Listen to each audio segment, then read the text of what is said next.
I do appreciate you coming on, and I hope for a lively discussion if you're up for it. Let's go. Okay.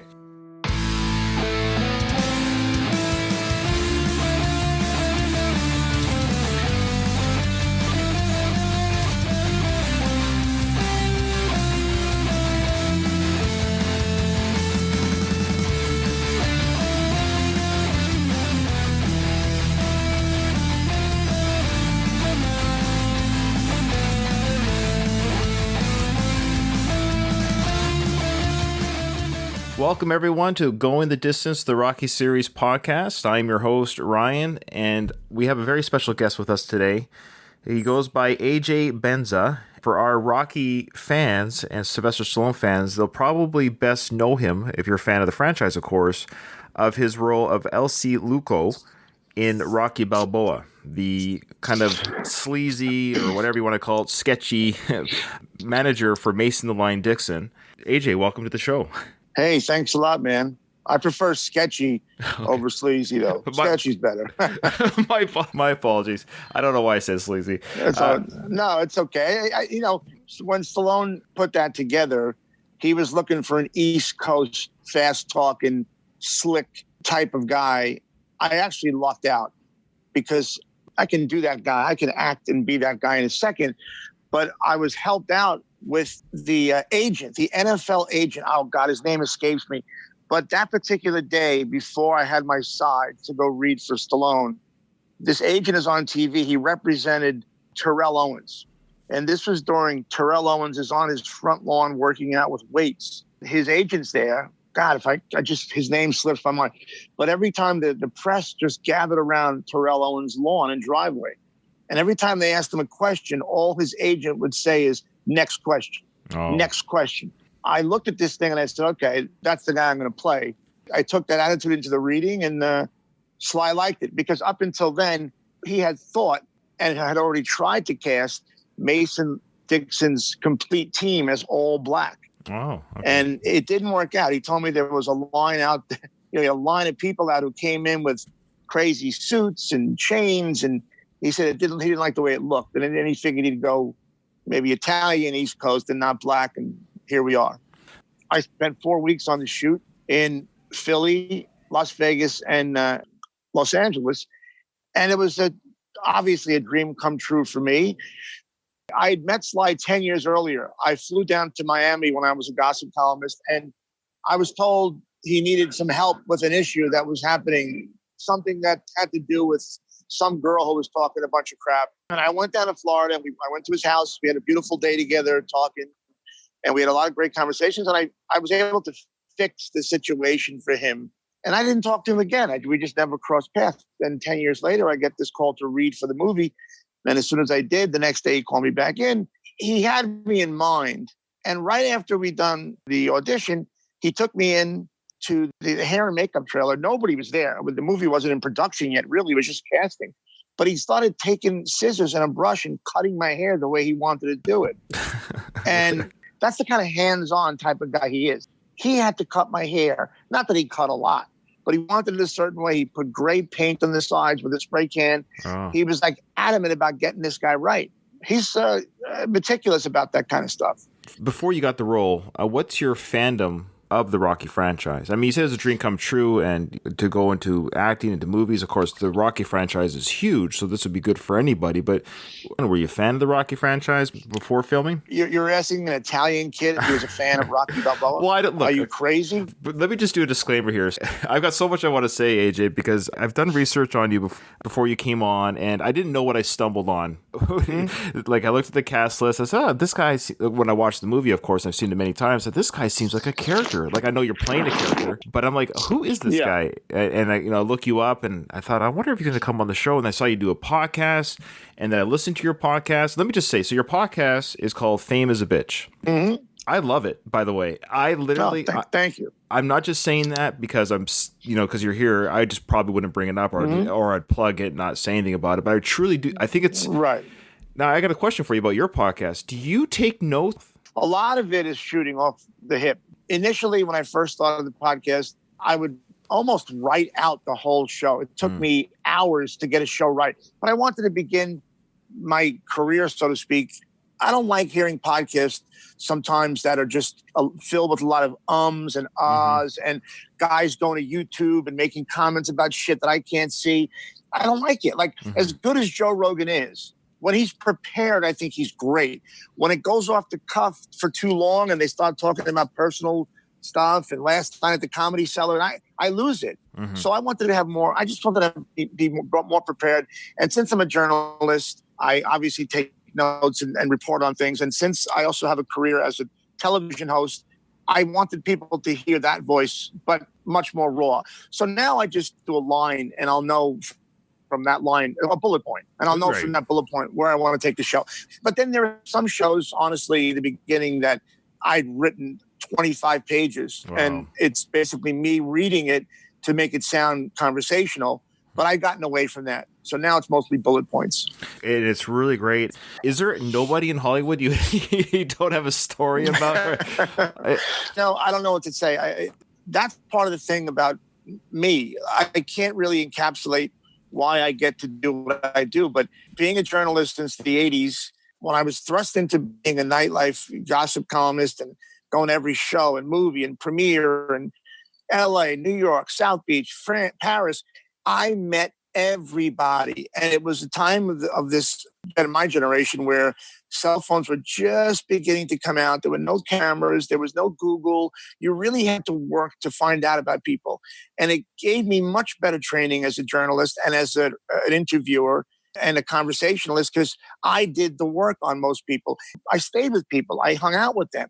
I stayed up late with them. I didn't leave at 10 o'clock to go hurry home to take care of my dogs. I was out till 4 a.m. And I got back up at 8, 9 o'clock the next day and did it again. After a while, you meet everybody. And it was the luck of the draw, because that career put me in the path of everybody.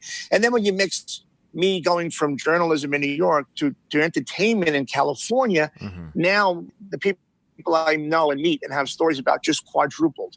And there's always one degree of separation from, I mean, everybody I can get to within one jump, if not no jumps. Now, what's the difference between maybe celebrity journalism and paparazzi picture taking? Well, paparazzi picture taking doesn't have to have any kind of importance or weight to it. I think nowadays it always helps to have a picture backing up somebody's story. But listen, reporting is reporting. You've got to get things right. And I'm not one of these people who agrees in being first. This generation and the era we're in now is people demanding that news be first and quick and 10 minutes in length. But in the old days, you took your time. You didn't care if you were second or third. Just get it right. Nowadays, with all this stuff on the internet and the way we have these, the way the computers work, so many paparazzi pictures are fake and Photoshop. And now they've got all this new technology that really confuses people. You've got to be really careful about paparazzi photos. Look, if you like seeing Britney Spears pop in to get a Starbucks when she looks crazy, then a paparazzi picture is fine. That doesn't mean everything in that picture is true or accurate. You've got to really be careful. And I would tell anybody right now, I hope if there's anybody thinking of a career in journalism, they understand that it doesn't resemble anything that we see going on right now in today's world. This is the furthest thing from true journalism we've ever seen. I can't believe what I get up and read every day. It's atrocious. Atrocious. I haven't gotten to the episodes yet on your podcast where you're dealing with today's, of course, currently at the day of this recording, there's a quarantine, COVID-19. Do you want to give a 2-minute spiel on your feelings on what's going on with that? Well, look, the virus is real. I'm not going to dispute the validity of the virus and that people die. What we're seeing here, in my opinion, is they've taken a flu that before this didn't know much about. And all the years leading up to this, so many people in America and the world have died from seasonal flu to the tune of tens of thousands a year. There's never been a story about it, never been a picture, never been heart-tugging anecdotes about a father and a son who died or a husband and a wife. We've never read those things. So every day kids go to play baseball and somebody gets spinal meningitis. Somebody's heart explodes because they were born with some sort of condition. We don't read these stories. But now with COVID-19, this media has decided to take every story and blow it up and make it fascinating and scary and terrorizing to read. So we all think this flu is coming to get all of us and kill us all. When in reality, if you go by the real numbers and you understand that so many things have been padded to make it look worse, it is a real flu, just like we have all over the world. The chances of you getting it are not nearly what they're saying. We're talking about 97% of the time, you're not going to get this. It's getting ridiculous. If you're old, if you're infirmed, if you have other conditions, if you're living in a city like New York and you're on top of each other, if your job is to clean out hospital rooms, they're all things that make it easier to get this flu. But you're not going to tell me walking down the street without a mask, I'm going to contract this. I'll never believe it. And I don't live my life that way. I wear a mask inside of stores. I try to keep 6 feet away from people. But last night I played basketball with my son at a park. A bunch of guys came in, a bunch of Puerto Rican guys and Cuban guys wanted to play some ball, and we played. I'm not going to stop living my life. I just won't. Well, I hope this isn't your last time on the mic after playing basketball. It's Puerto Ricans. Yeah, me too. Me too. I appreciate that. On one of your podcast episodes, you talked about how Liz Taylor was a fan of your Mystery and Scandals. You did that for 3 seasons? I don't know. They always says 3, but it was 5 seasons. I don't know why they say that. Yeah, it's okay. It's not your fault. Someone put that up there, and that's the thing about it's not your fault. But so many mistakes are made. But anyhow, I was lucky enough to be cast as the host of a show like Mysteries and Scandals, which dealt with all these fantastic deaths and murders and lifestyles of these big Hollywood stars, from Clark Gable to Joan Crawford, anybody you can think of. We did 172 episodes. When you have that kind of information and those kind of people to talk about, if you're a fan of Hollywood, especially old Hollywood, you're going to sit up and love it. Now, I learned from somebody who was a friend of my producers that Elizabeth Taylor loved that show.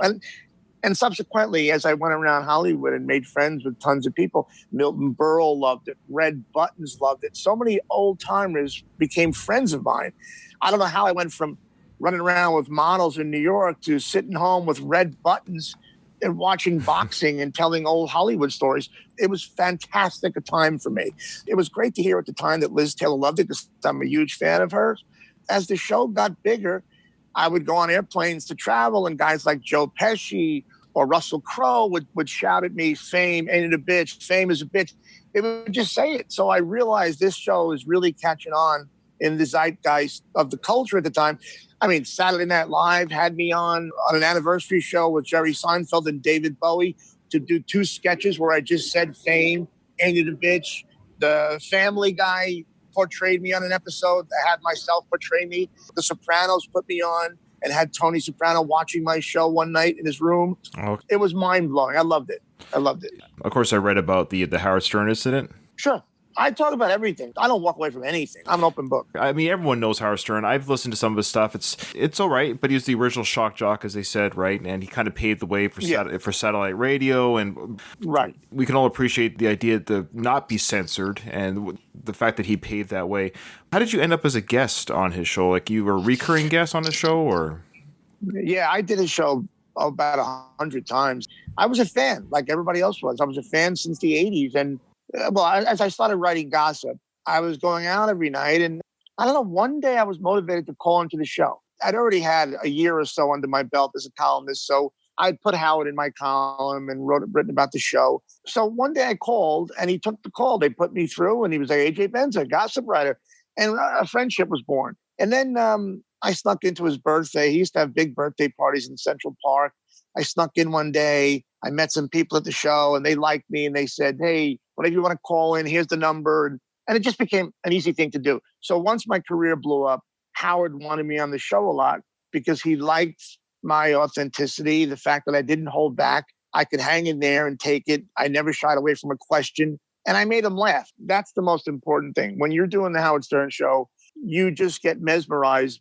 It's like almost a daddy issue. You want Howard to laugh at you. Sure, and I can't stress enough how big he was in the 90s in New York, where you'd leave the studio, and I mean, cab drivers and truck drivers would scream because they're listening. So when they see you leave the building, when you did Howard Stern, there's nothing like it right now today, because everybody knew you did it. The whole multiple cities around the country were glued into it. It was another thing that helped my rapid rise or my visibility was to do that show. And then, of course, once I was there, it's a fraternity. You got a bunch of guys who were hot under the collar about a lot of things. And Stuttering John and I had a little bit of an issue because I had been hired by Stern to work there for a month straight. They gave me a month. Maybe that was going to take over the position that Jackie Martling left when he left the show.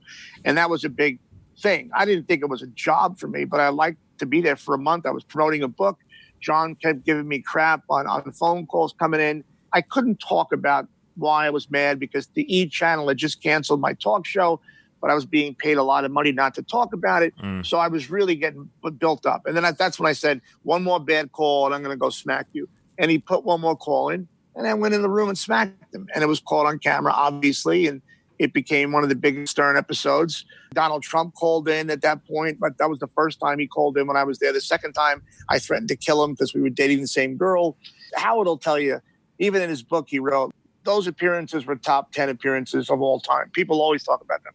But then you were, I guess, banned from the show. Was that Howard's doing or somebody else's doing? No, it was the general manager, Tom Chisano. Again, the year 2000, putting your hands on somebody you work with was not happening a lot. No, sure. Even at that show, even how crazy they were, no one was getting hit. Although there were plenty of shows where Artie had to be held back after I left because he wanted John. So those things started to happen. But I was the first guy to smack him. And then Tom Chisano that day came in the office and basically said, I can't have anybody put their hands on somebody who works for the show. Howard didn't want me to go. He called me and said, I'm going to talk to Tom. I'm going to make this right. Even John didn't want me to go. But there was no getting around Chisano as the GM. With the way human resources had become with a lot of jobs, it was something he had to take care of. So I never went back on air, but I called in a few times after that. The one time, the big time being me and my ex-girlfriend, Cara Young, were dating for a few years. And then when we split up, she started dating Trump. But then her and I would get back together a few times when I'd visit New York. And for a little period of time, him and I were both kind of dating her, so to speak. But he didn't steal my girlfriend. That's all baloney. It was just her and I were 3,000 miles apart. And we were trying to see each other whenever I was in New York. And when I went on the air, Trump called in and he was gloating. The way he acts now, I knew he was like that 30 years ago because I was always on the phone with Trump when I had my job as a gossip columnist. He loved to talk about people like you see now. He loved ratings. He loved attention. He's an egomaniac. And I was too. We came to blows on that show, verbal blows, but we're all cool. I talked to Donald right before he was elected. I've talked to him since he's won. Wow. I'm a fan. I support him. Funny how it all worked out. It all worked out fine. I can't believe how many people you've talked to. Like the fact you just name dropped the president of the United States is pretty crazy. Well, I had that job, man. If I was a beat reporter or I was initially a sports writer. If I continued my way as a sports writer, I wouldn't have nearly the amount of stories to tell. But once I got thrown into gossip, it changed everything.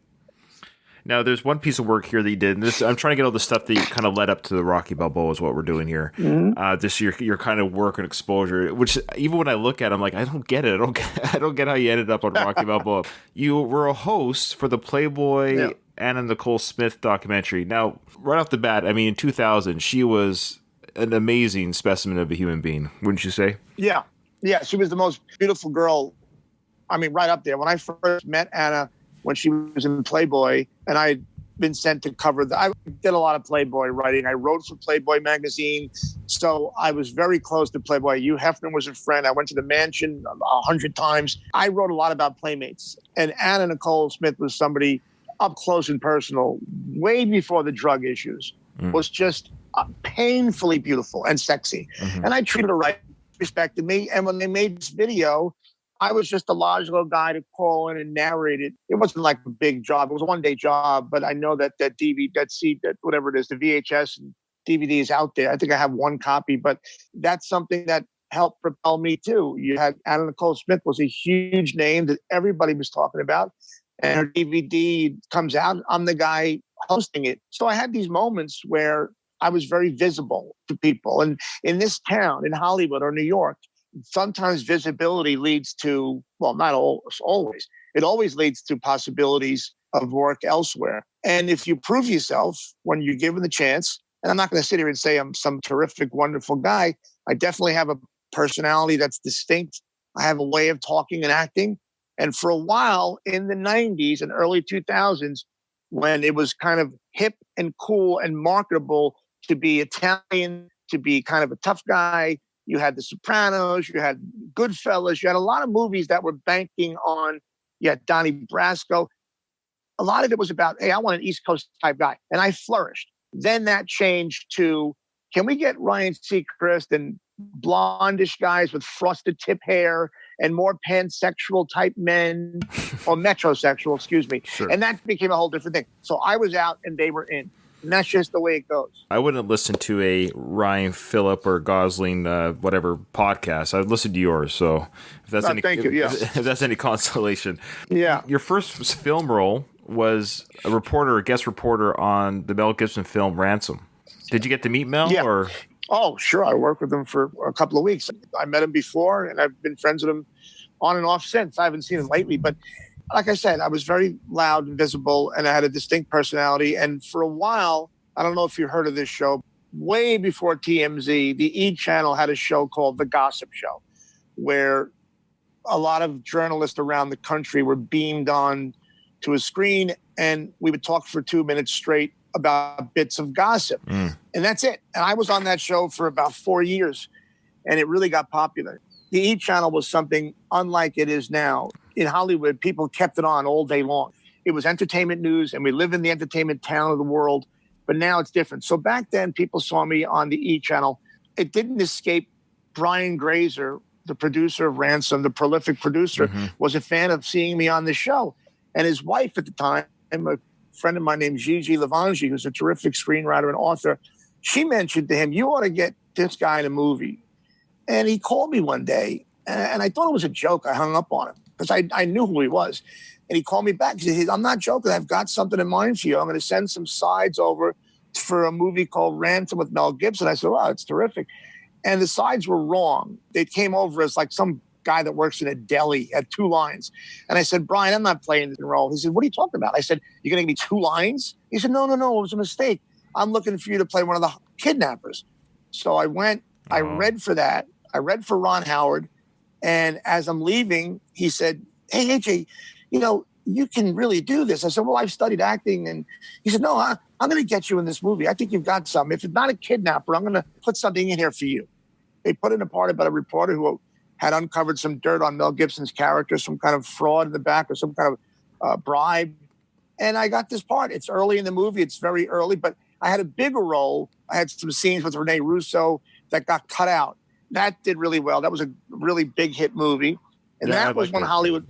Yeah, it was a good movie. And then Mel Gibson was the biggest star in the world. And then it was called Conspiracy Theory. And he said, I'm putting you in Conspiracy Theory. I had a great time working with you.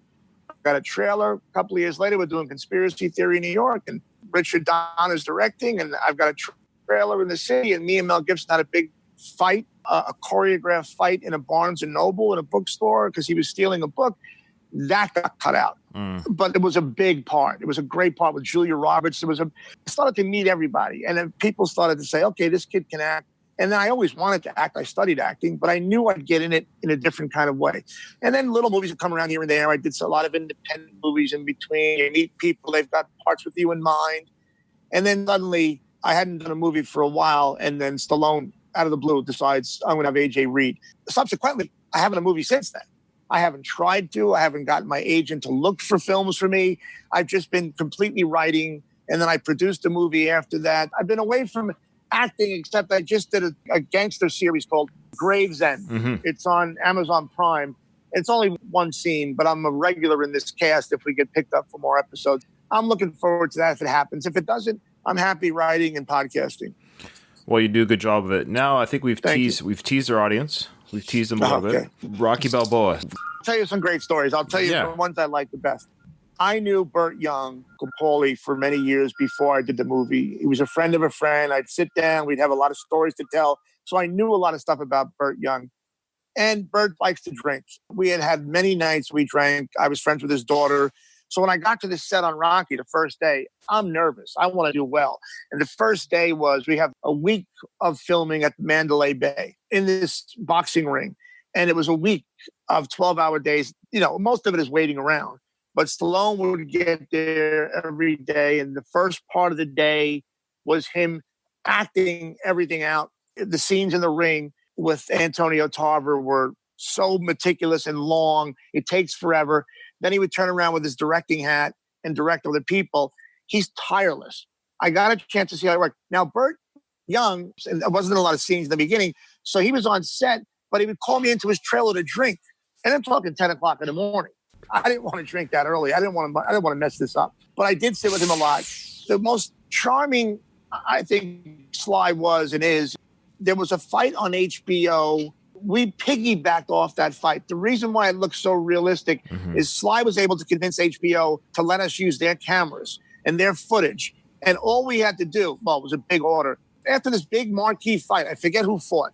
After that fight was over, Sly and his corner are marched into the ring in Las Vegas at Mandalay Bay. No one in the audience knows that Stallone's going to come out after this fight's over. They have no idea. They just hear the notes to High Hopes. And out comes Stallone with his corner. And the crowd is going bananas. I'm under the ring getting ready to do my entrance with Antonio Tarver.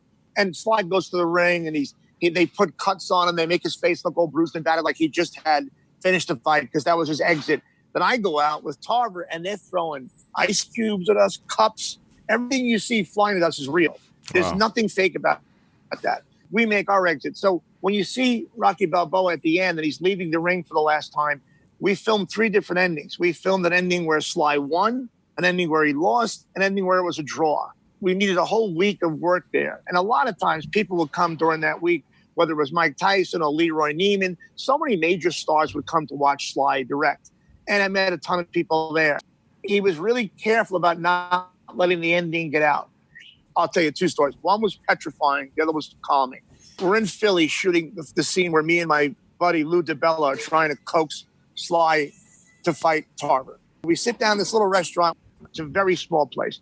Everybody in the restaurant is either a relative of Sly, great friends. They're all extras. My family's there watching me film on the other side of the wall. We go to start, and Stallone starts ad-libbing and throwing lines in when the shot was over my shoulder and a close-up on him. So I'm hearing him ad-libbing and having fun, and I start doing the same. And he goes, cut. He goes, what are you doing? I said, no, I'm sorry. You were just having fun. I'm having fun. He goes, no, read what I wrote. All right. And I had not worked in the film for like 2 weeks, and it was the very end of the movie. The people were their last nerve shot, and I came back all happy, but I wasn't in the right frame of mind. I'm doing it again. Second take, same thing. He goes, what are you doing? I said, did I get something wrong? I'm sorry. He goes, I don't want you off book. I said, I'm really sorry. Then he goes, let's take 5. And he's pissed off. He stands up, drinking a big bottle of water that said Stallone on it. He was going to market a water company for a while. And he goes, do you know what you're doing? I said, I go, I don't get what it's coming from. He calls cut. We start talking. He goes, I need you to come here and talk to me like I'm Rocky Balboa. You don't come to his restaurant and talk to him like you talk to your fighter. You've got to have more deference to him. And he kind of put me off my feet. What he was trying to do was soften me and make me approach him differently and softer. And I got it. He really was tough about that direction. So when we went again, I was fine, but I was shaking like a leaf because I was really nervous. And then when the camera turned to me for my close-up over his shoulder, he was ad-libbing again. He was saying things that were nowhere near the script. If I said, like, what do you recommend on the menu? He would say, try the fried asshole. It's the best in the city. He would say things that made no sense. And of course, you can hear me laugh at some of these comments that the public has no idea what I'm laughing at. He was having a good time. But when it was all over, he said, I had to do what I did because you came here talking to me like I was your fighter. I didn't want that. I wanted to soften you to look up to me more as Rocky. He did like what a coach does in a basketball team. You got to sometimes punch your player in the chest, figuratively speaking, and humble him and calm him down. And that's what he did. That was the last shot of the movie that I made. I was in, but I hung around for a day or two. And now it's the day where Sly's got to run the steps up the library. He was told, and we were told it was going to snow, and he wanted to do it in the snow.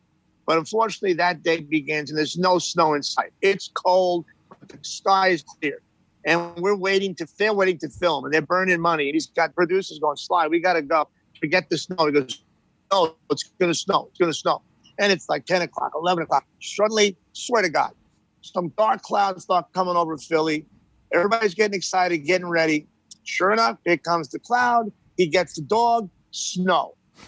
And he starts his move up the steps and he does his big scene. And everybody's insane because it's the last shot of the movie. And it worked exactly how he wanted it. And he comes down and he sits on the sidewalk on one of the steps. And he was very emotional. He wasn't crying, but he was really emotional. And he said to a few of us, "That's it. That's the end of Rocky. That's my guy. It's over." And nobody at that point could have foreseen the Creed movies and stuff. It wasn't even something that people knew was an idea. It wasn't an idea. I got caught up in the emotion of it. And one of the producers, Kevin King Kempleton, said, "Come on, don't." He kind of like acted like, "Let's stop this bullshit. We got work to do. Let's start wrapping up." He was very confident that there'd be more Rocky stuff. Nobody else was. We wrapped up, but it was just so sweet to see this guy who was so prolific. Because I'll tell you, 10 years before that, when I was at his Miami mansion, he took me around the grounds of this beautiful home. His wife was under the covers in the living room. She had a fever, and there was baby carriages around the house. I went down to the wine cellar. We had some wine, and he took me around the yard. And I saw the Rocky statue and the Rambo statue in his backyard. And he took me in this room where he goes, "This is where I write. This is where I open my veins up and I write." And this is like 1996 or 7. I said, "What do you mean? Why are you getting so hard on yourself? There's no other actor in America that has two iconic characters that are his. You're Rocky and you're Rambo, man. There's no one else who has that." And he says, "Well, Harrison Ford's pretty." I said, "Yeah, okay. Rocky Rambo trumps Han Solo and Indiana Jones." And he said, "I guess you're right. Maybe you're right." And he said, "But I got more to do." I don't know how you could feel that way, bro. It feels like you've done everything. He says, "No, I got more to do." So to be in that room, to hear him say that, and to be also that same day, there was a call that Mickey Rourke had placed to Sly. And I knew Mickey. He was the first guy I met as a columnist. I was a friend of his.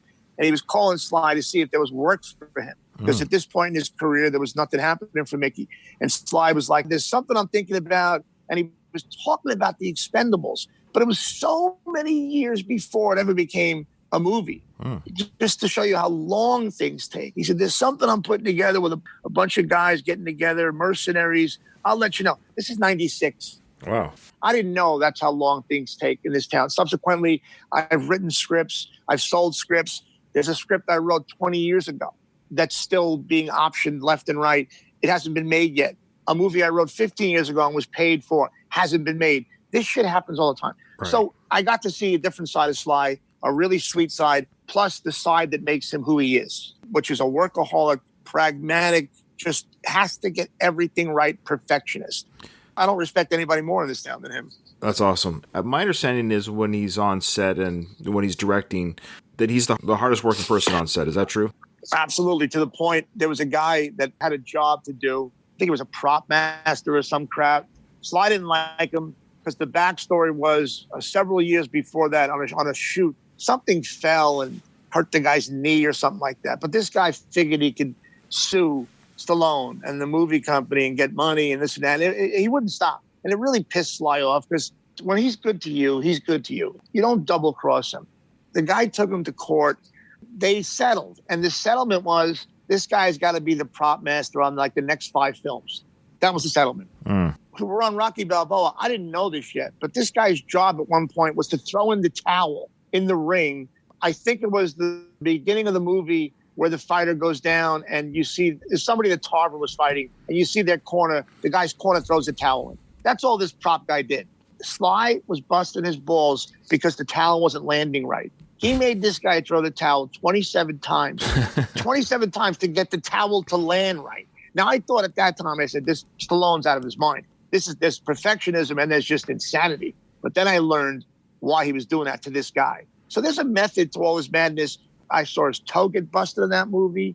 I saw his thumb pop out of joint. When they fight, and they're fighting at 8, 9, 10, 11, 12 in the afternoon, they go all the way 4 or 5 hours of fighting. The punches land. I know we see punches that miss, but when the punches land, it's a certain kind of guy that can take that kind of punishment all day.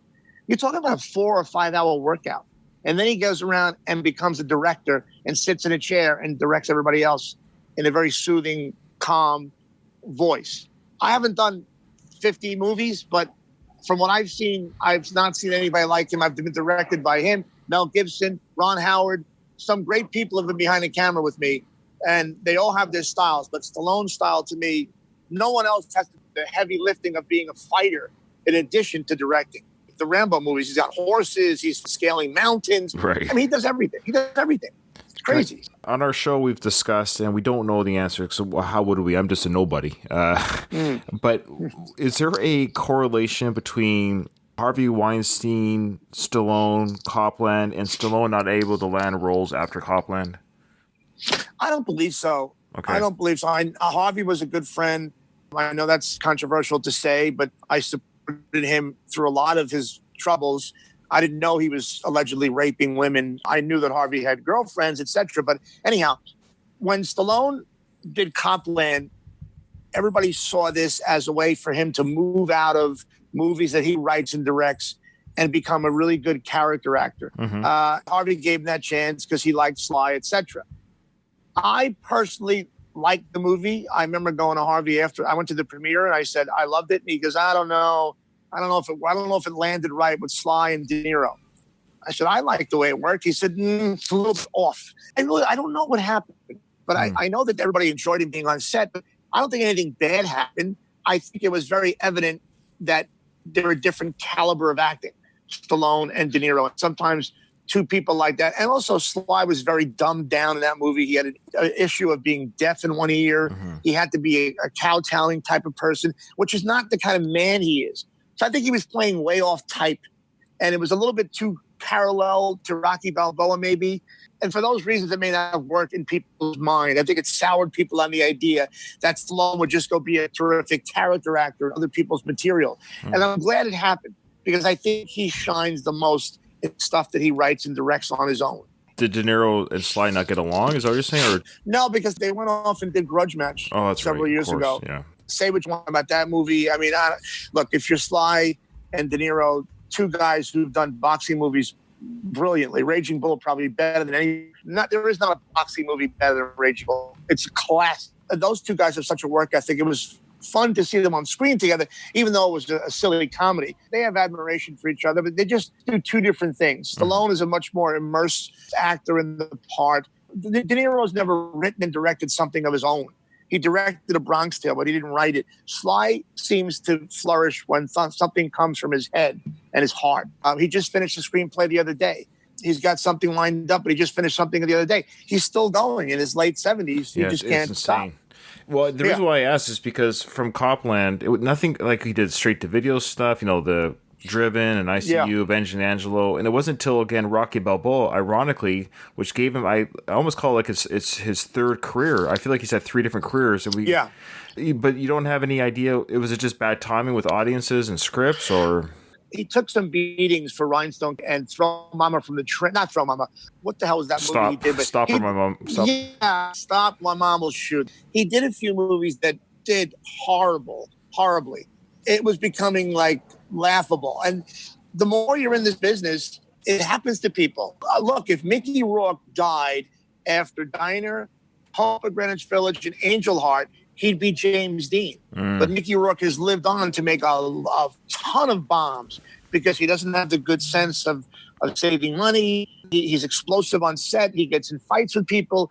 That's what he came up as. And after a while, that doesn't work anymore. So Sly had an issue with parts and not landing right. And when you make a movie, even if you do your part right, it can look so bad if the editing is poor, if the shots don't line up.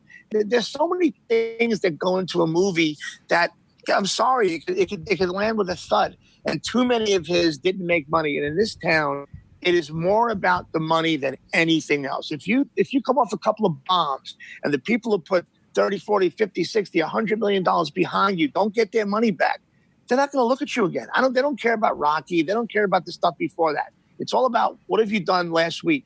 If you're hot, like he became after Rambo, after the Expendables, after Balboa, when that all popped, Sly was back. And he was marketable again because people were making money off him. Was he or was he not robbed of his Oscar for Creed? Who won that year? I forget who won. Exactly. Was it I think the person who won had a really good film role, I believe. Listen, I wanted Sly to win terribly. I know he'll get an honorary Oscar Hopefully it'll happen before he passes. He certainly deserves for what he's done for this industry. But I don't think he deserved an Oscar for Creed. You got to separate sometimes your feelings for somebody. Look, Mickey Rourke, he's never going to get a role like The Wrestler again. No. And when he made The Wrestler, it was all about, God, Mickey, this is your comeback. The character mirrored his life, how he's been on the canvas so many times. People love Mickey. He's got a good soul. He just made so many mistakes, so we love him. And everybody said, Mickey's going to win. And he didn't win. I think Robert Downey Jr. won. Somebody won who deserved it. You can't let your feelings get in the way. Stallone deserves an Oscar. His movies have made a ton of money for this town. He deserves an honorary Oscar, to say the least. So far, individual film role outside of Rocky 1, I don't think I've seen him do a movie where he deserves a Best Actor Oscar outside of Rocky 1. Maybe Balboa, but he wasn't nominated. Other than that, you don't give Best Actors to guys in Rocky 2, 3, 4, 5. No way. It's not that kind of movie. You don't give Oscars to Rambo. You don't give Oscars to The Expendables. So he hasn't made movies that put him on that platform. But certainly with the right material, like Rocky Balboa, he's up there. I wouldn't just disagree with that at all. Are you happy with the Creed films? No, I haven't seen the second one. I don't like the way it's going. I'm not a fan of Michael B. Jordan. I love the fact that they came out. I love the fact that it elongated his career. And I love all that. Michael B. Jordan doesn't do shit for me. I have to say, I think he's a terrible actor. We've been doing our show a few years now, and we do like each season is a different movie, obviously in order. So we're on Rocky Balboa right now. That's why we'd love to have you on for this season, because we're actually covering Balboa. We've talked about the Creed films, and I've hummed and hawed how as a show we're going to cover them, because I hate to say it, like you, I don't feel anything for Michael B. Jordan, and of course I'm almost afraid to say it, because boy, I can't say it, and so we're wondering how we're going to cover it. And to me, there's something sacred about the Rocky franchise and where it's taken us. Yeah, it's nice to see Sly become that manager type, but then Michael B. Jordan, they thrust him in this role. He had the honor of working out and getting this body and physique on him. And a lot of times that throws people off. They see a body transformation and they think, Best Actor. Not quite. Calm down. He's in his 20s. He's in the gym. It's easy for a 20-year-old to get that big with the proper people around him. Sure. I did it in my 20s. Okay. I was nobody with no money around me, no perfect trainers and diet plans. It was the 80s and I did it. But the point is, can he match wits with Stallone on a film set? I don't think he can. And the people they put around him, Felicia Rashad and all these people, I feel like they just plugged people in. See, here's the thing. This is what I feel about the Rocky films. I know my part as L.C. Luco. I'm a plug-in part. If you look at all the Rocky movies, he plugs people into roles. Outside of Paulie and Talia Shire, Burt Young and Talia Shire, and maybe one or two others, everybody, and Burgess Meredith, of course, if you get Sly, Talia, Burgess, and Burt Young right, everybody else is a plug-in. Do your work for a few weeks and go home. You're not the grand scheme of things. So it worked because those four carried it. Now you go to Creed, and all you got is Sly. So now all these other plugins, people don't have the same feelings for them, the same empathy for their characters. So to me, it started to fall down and break apart.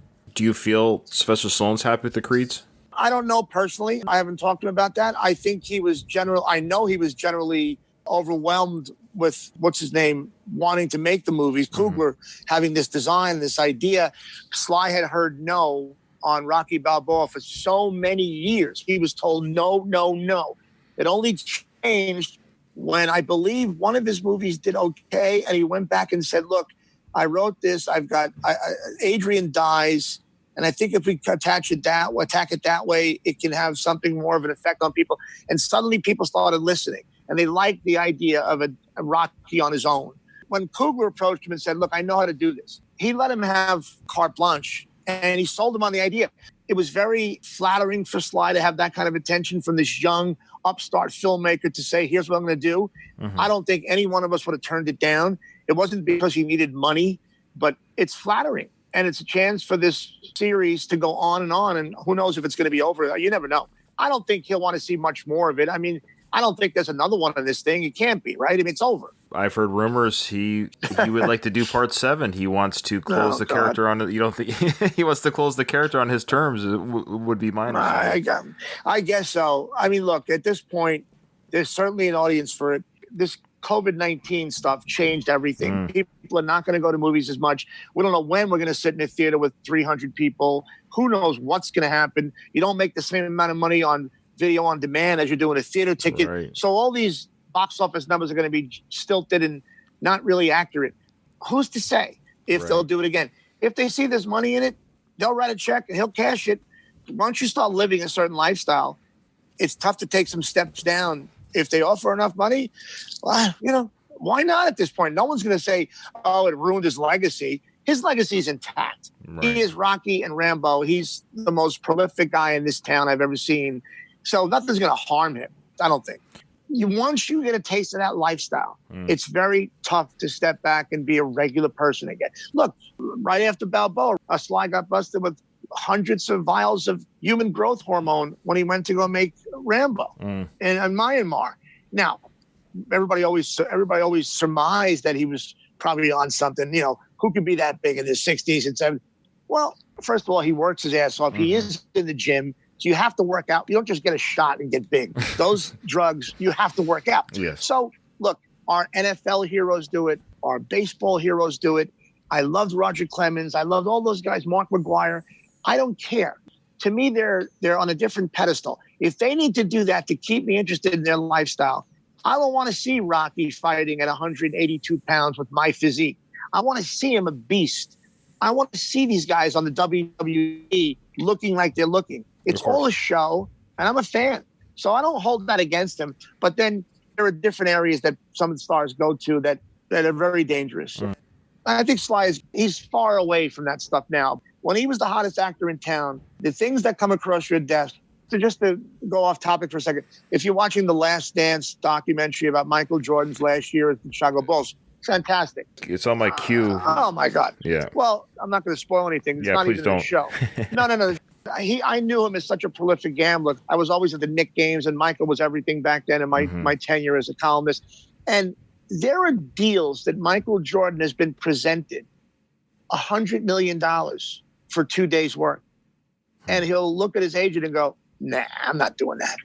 I don't need to do that. The guy's worth $2.5 billion. $100 million doesn't turn him on. But if there's a craps game, if you want to bet on a golf shot, you want to bet 10 grand on a golf shot, 100 grand on a golf shot, Michael's all in. But 2 days for 100 mil, not my thing. The level these guys are on, it's so out of our stratosphere to understand that sometimes a lot of stories get lost in translation. We'll never be able to get it. It's the best way I can put it. I'm a nobody. I'm very much a ham and egger. We all are, man. We all are. I still am. What do you think I do? I just happen to know a lot of people, and I've had a career in multiple different margins of knowing people, reporting, podcasting, acting. I do a little of everything. I'm paycheck to paycheck, ham and egger myself. I wasn't always. There were plenty of years of my life where the money was flowing and I was good to go for a long time. I didn't have to work for a couple of years. This town is crazy like that. I've seen guys high in the hog, including me. I'm paying people's bills, buying cars, taking people to Europe left and right. And I've seen me have to walk out of my house and live with my sister and sleep in my bed, the same bed I slept in as a kid. I've been up and down and over and out, and this town will do that to you. Nothing shocks me anymore in this town. Nothing. Well, I believe it. Before we close, do you want to plug, of course, your podcast? You've got a couple of books. I see here you got a script called Pushing Daisy that might be in production, or no? Pushing Daisy was bought. I've been paid 16 years ago. This guy still won't pull the trigger and make the movie. Oh, okay. Once they pay you, you got nothing to do with it. It's unfortunate because it's a fun script. The other thing, 74 and Sunny, my book that came out a few years ago, it's a really sweet book. It's nothing about my career. It's about the summer of 1974, where my uncle asked us to take care of his 10-year-old son, who he believed was gay. And he thought if he stayed with us for a summer, we could turn him into a tough boy, because my house was crazy and Sicilian, and we were very loud and passionate. Of course, we couldn't do that. We became very understanding. So that I wrote the screenplay, the book was optioned. I've got, I think George Gallo right now is tapped to direct. These things take years, so who knows when that's going to happen. All I plug is my podcast, Fame is a Bitch. It's on Apple, Overcast. It's everywhere you can find a podcast. My better podcast is my Patreon podcast, because that's where I really let it all hang out like I just did with you. I don't hold back on any stories. I give it to my people, and it's behind a paywall, but it's every single day. The free show is Monday, Wednesday, and Friday. Patreon's every day. It's $5 a month. We're talking 30 cents a day to get all these stories that I've told you in the last hour, and I've got them all on everybody.